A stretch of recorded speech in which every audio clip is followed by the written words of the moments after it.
Graça e paz de Cristo. Hoje é dia 5 de maio de 2026 e nós vamos meditar em Provérbios capítulo 5.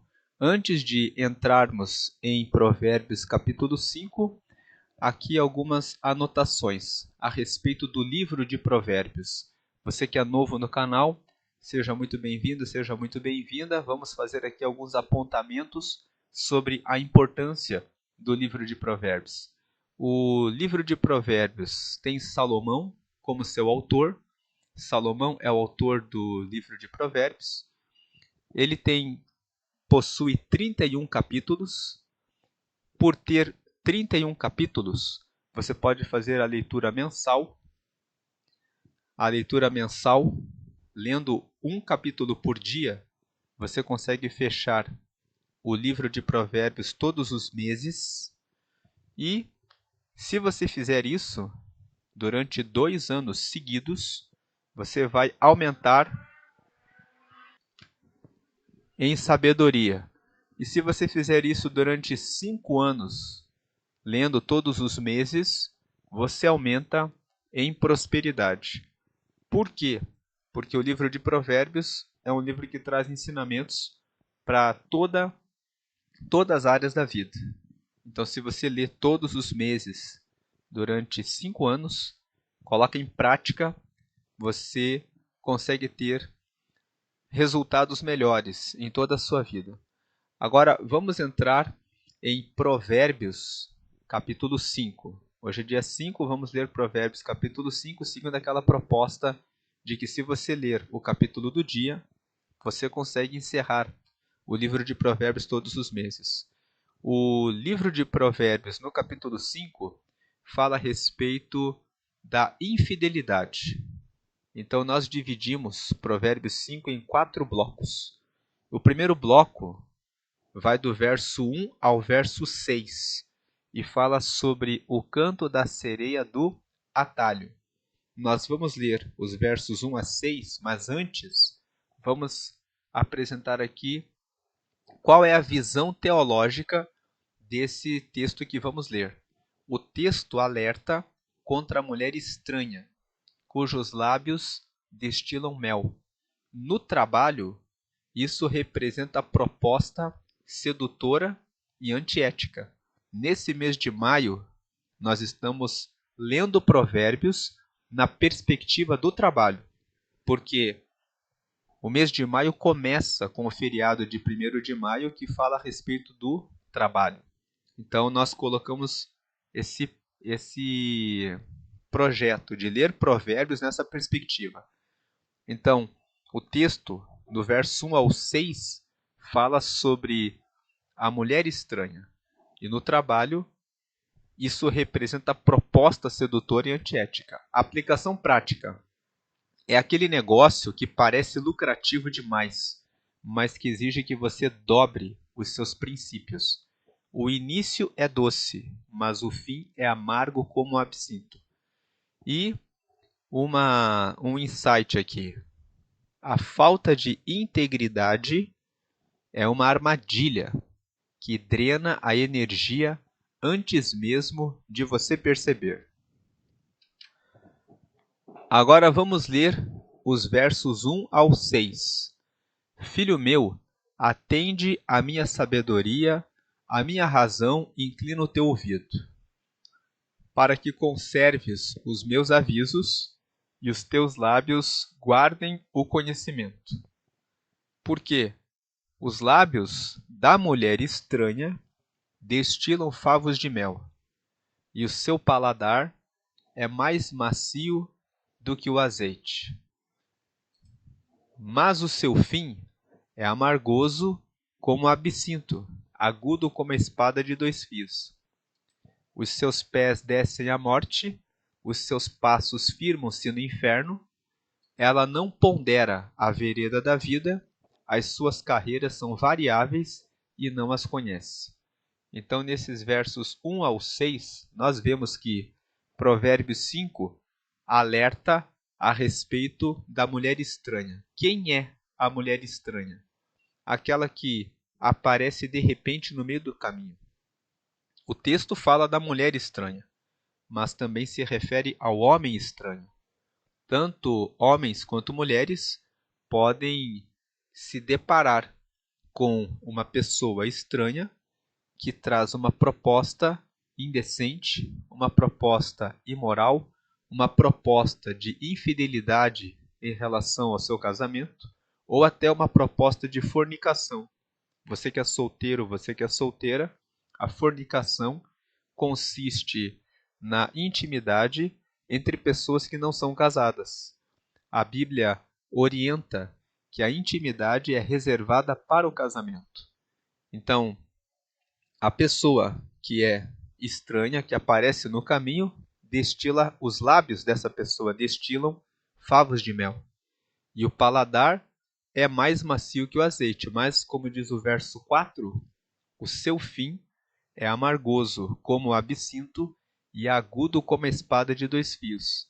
É aquela pessoa que sai uma noite, tem um caso, e depois a pessoa, durante o tempo do divertimento, sente muita alegria, felicidade, prazer, mas logo que termina aquela relação, a pessoa fica vazia, fica carregada de tristeza, carregada de dores na sua vida sentimental.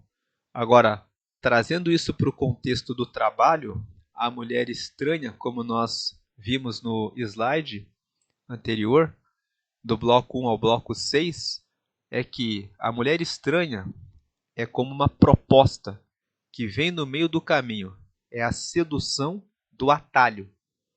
Você pode conseguir vender mais, você pode conseguir crescer mais rápido, sonegando imposto, não pagando os direitos trabalhistas, oferecendo um produto em que você retira algum elemento, alguma substância que é necessária, com a finalidade de aumentar o lucro. Então essa é a primeira parte. O bloco 1 fala a respeito da sedução dos atalhos. Agora vamos para o bloco 2. Vamos ler dos versos 7 ao 14, que fala sobre o prejuízo financeiro e moral. Então, na visão teológica, o Salomão avisa para que não des a outrem a tua honra, nem os teus anos a cruéis. Nós vamos ler um dos versículos, do 7 ao 14, diz isso, que você não deve se entregar para a mulher imoral, para a pessoa estranha, para que você não entregue para outros a tua honra, nem os teus anos a cruéis. Aplicação prática: a infidelidade, seja conjugal, com sócios ou com clientes, tem um preço altíssimo. Escândalos destroem marcas que levaram décadas para serem construídas. O verso 10 destaca: para que os estranhos não se fartem do teu poder e os teus trabalhos entrem na casa do estrangeiro. Então aqui está a conexão direta com o trabalho. Trabalhar duro para, no fim, perder tudo em processos, multas ou perda de credibilidade. Por que a pessoa trabalha tanto? Ela aceita propostas infiéis com relação aos sócios, com relação aos clientes, e ela acaba pagando preço, respondendo por processos, perdendo, tendo prejuízo financeiro e prejuízo moral, prejuízo da sua reputação, porque aceita muitas vezes ser infiel em relação ao seu negócio. O verso 7. Agora, pois, filhos, dai-me ouvidos, e não vos desvieis das palavras da minha boca. Verso 8. Afasta dela. Aqui ele está se referindo à mulher imoral, à mulher estranha, né? Afasta-se da mulher estranha. Afasta dela o teu caminho e não te aproximes da porta da sua casa. Aqui no contexto do trabalho, afaste-se da proposta de infidelidade em relação aos sócios, em relação aos clientes. Afaste-se disso. Afasta dela o teu caminho e não te aproximes da porta da sua casa, não chegue nem perto. Se for no caso da infidelidade conjugal, a pessoa traz essa tentação, não fique nem perto. No aspecto do trabalho, só de alguém propor que se faça alguma fraude, que se siga pela infidelidade em relação aos clientes, em relação ao sócio, não deixe nem que a proposta avance, nem que a proposta seja apresentada, já corte, dizendo, eu não quero saber disso. Verso 9, para que não des a outros a tua honra, nem os teus anos a cruéis, seja se envolvendo com a pessoa imoral, isso vai destruir a sua honra, a sua reputação, como vai fazer com que você entregue os seus anos a cruéis. O que significa isso, entregar os seus anos, os teus anos para cruéis?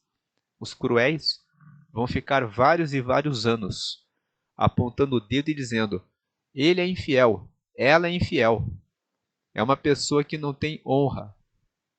Você vai ficar na boca das pessoas que vão ficar apontando o dedo porque você se deixou levar pela infidelidade, tanto matrimonial, como também se você se entregar para essas propostas de negócios que geram, que trazem infidelidade, a marca do produto que você vende, o serviço que você oferece, vão apontar e dizer ali, aquela pessoa ali, aquela empresa lá, é infiel.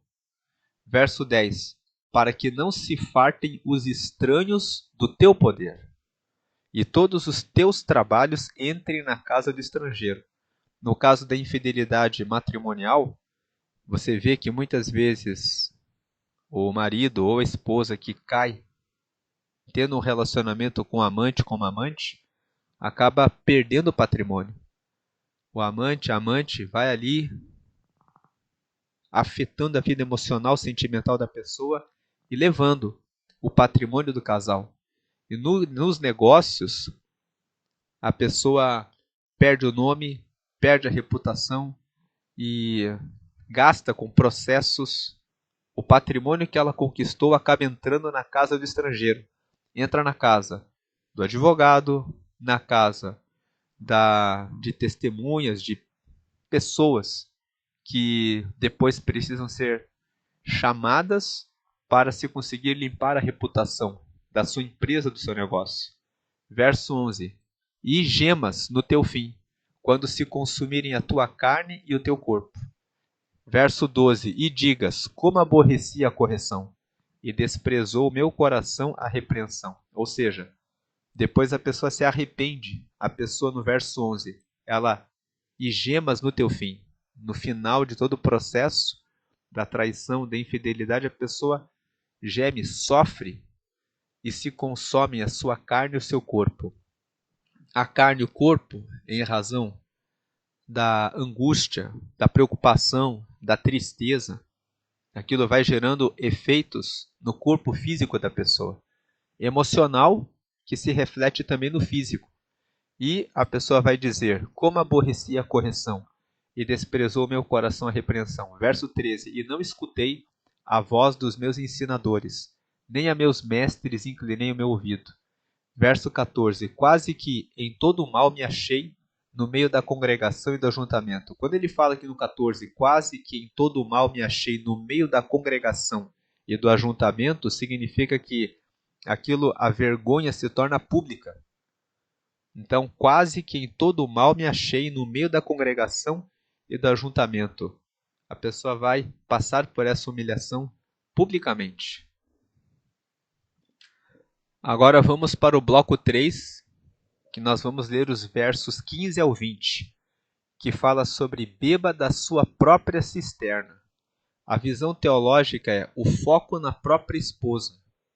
No caso do trabalho, é o foco no seu próprio negócio e nas suas competências. A aplicação prática, valorize o que é seu. Em vez de cobiçar o sucesso alheio através de métodos escusos, invista no seu próprio poço. Seja fiel aos seus sócios, seus colaboradores e sua visão original.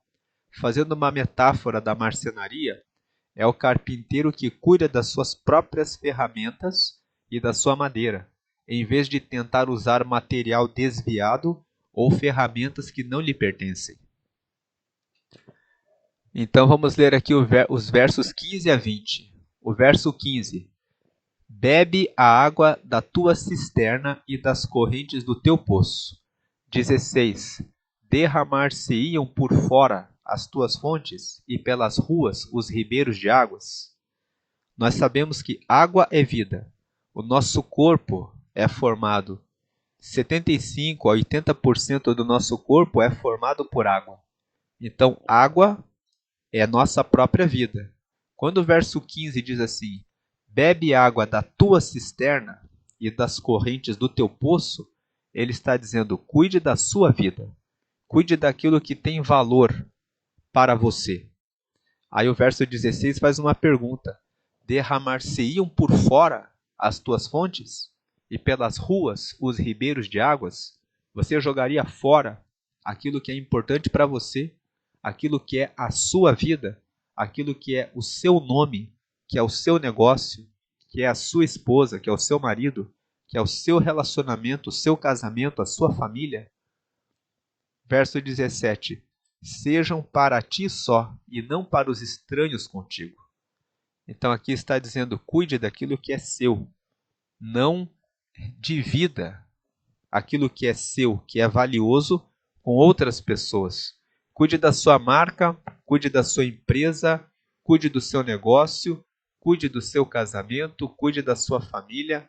Não se deixe levar, não se deixe carregar por uma proposta estranha. A proposta de uma pessoa estranha no matrimônio e a proposta indecente para que você faça algo ilícito que vai trazer prejuízos para o seu negócio. Verso 18. Seja bendito o teu manancial e alegra-te com a mulher da tua mocidade. Ou seja, que você cuide bem do teu manancial, da sua vida, daquilo que é seu, do seu casamento e também do seu negócio. E alegra-te com a mulher da tua mocidade. Mantenha felicidade com a pessoa com quem você se casou. Mantenha felicidade em manter a visão e a missão do seu negócio quando você começou. Verso 19. Como serva amorosa e gazela graciosa, sacie-te os seus seios em todo o tempo, e pelo seu amor ser atraído perpetuamente. Ou seja, sempre dê atenção para sua esposa, sempre dê atenção ao seu marido, sempre valorize a pessoa com quem você se casou. Sempre valorize o negócio que você criou, a empresa que você tem. Preserve os valores e os princípios. E o verso 20. E por que, filho meu, andarias atraído pela estrangeira e abraçarias o seio, atraído pela estranha e abraçarias o seio da estrangeira? Então aqui o verso 20 fala: por que você vai ficar olhando para a mulher estranha e abraçarias o seio da estrangeira? A estrangeira é a mulher que vem de outro bairro, de outra cidade, de outro país, que de repente aparece. Tem aquelas pessoas que dizem que estavam casadas e de repente viram um estrangeiro. Algumas pessoas, veio uma estrangeira lá e a pessoa fez uma proposta que ia ficar só 6 meses na minha cidade, fez uma proposta que ninguém ia descobrir nada e de repente a pessoa cai. Por que fazer isso? Porque aquilo gera feridas, gera mancha no seu casamento. E também no campo dos negócios. Por que você aceita uma proposta que vem de repente para trabalhar com coisas ilegais, com coisas que não são corretas, não são honestas? Agora vamos para o bloco 4. Vamos ler os versos 21 ao 23, que fala sobre o olhar do grande auditor. Uma visão teológica, os caminhos do homem estão perante os olhos do Senhor. Então Deus é o grande auditor. Ele faz a auditoria a respeito daquilo que estamos fazendo da nossa vida. Aplicação prática. No mercado, podemos enganar o fisco ou o cliente por um tempo, mas há uma lei de semeadura. O versículo 22 diz que o ímpio é preso pelas cordas do seu próprio pecado. Então, o ímpio, ele vai fazendo coisas erradas e coisas erradas, e ele vai se colocando dentro de uma rede. Ele vai se enrolando até que as cordas o prendem completamente. E o grifo de ouro aqui é a falta de autodisciplina. O verso 23 fala que nós somos responsáveis pelo que fazemos. A falta de autodisciplina, de autocorreção, é o que faz o profissional morrer no mercado. Então o verso 21 diz: porque os caminhos do homem estão perante os olhos do Senhor, e ele aplana todas as suas carreiras. Verso 22. Quanto ao ímpio, as suas iniquidades o prenderão, e com as cordas do seu pecado será detido. Então a pessoa vai entrando em coisas erradas, vai aumentando as cordas que ela vai se amarrando, vai se prendendo, e chega uma hora que a pessoa colocou tantos laços, tantas teias, tantas cordas, que ela será detida, ela fica presa ali. E o 23, ele morrerá porque sem correção andou. Então aqui fala sobre autodisciplina. A pessoa não se disciplinou e pelo excesso da sua loucura andará errado. Faz tantas coisas erradas pelo excesso da sua loucura, ela acaba andando errado, ou seja, ela se entrega para o caminho do erro. Então essa foi a leitura de Provérbios 5. Nós vimos aqui sobre o custo da infidelidade, protegendo a sua reputação e os seus recursos. Então, proteja a sua reputação, proteja o seu patrimônio, proteja os seus recursos. Nós vimos no bloco 1 a sedução dos atalhos éticos, do verso 1 ao 6. Ficar longe da mulher estranha. Os lábios dela destilam favos de mel. O começo é doce, mas o fim é amargoso. Então, a proposta nos negócios que representa a mulher estranha, de lucro fácil, no começo parece bom, mas depois traz o mal. No bloco 2, nós vimos o dreno do patrimônio e da honra, dos versos 7 ao 14. A pessoa que se envolve com a mulher estranha acaba deixando patrimônio para a pessoa fora do casamento. A pessoa que aceita a proposta ilícita no seu negócio acaba gastando dinheiro com advogados, processos e perde a sua reputação. O bloco 3 fala sobre fidelidade, o valor do que é seu. Dos versos 15 ao 20, nós lemos ali: valorize e beba a água da sua própria cisterna. Por que você vai derramar aquilo que é seu, a sua fonte, para pessoas estranhas? Cuide do que é seu. E o bloco 4, nós vimos que existe o grande auditor, que é Deus, e existem as cordas do erro, dos versos 21 ao 23. Fuja da infidelidade matrimonial, da infidelidade conjugal. Valorize o seu marido, a sua esposa, valorize a sua família, olhe pelos seus filhos. Veja se vale a pena você jogar fora a sua vida. Valorize a sua história com o seu marido, com a sua esposa. Valorize também a sua empresa, o seu negócio. Lembre-se que Deus, ele é o auditor da nossa vida. Ele vê aquilo que nós fazemos. E cabe a nós termos a autodisciplina de olhar e escolher o caminho certo. Aquele que se entrega para o caminho errado está colocando cordas, está se amarrando. E se continuar errando e errando e errando, como nós lemos lá no último versículo, acabará perdendo o seu caminho pelo excesso da sua loucura, porque a pessoa vai entrar em muitas cordas. Essa é a leitura de Provérbios 5. Que Deus abençoe a sua vida, Deus abençoe o seu dia, Deus abençoe a sua família e abençoe os seus negócios.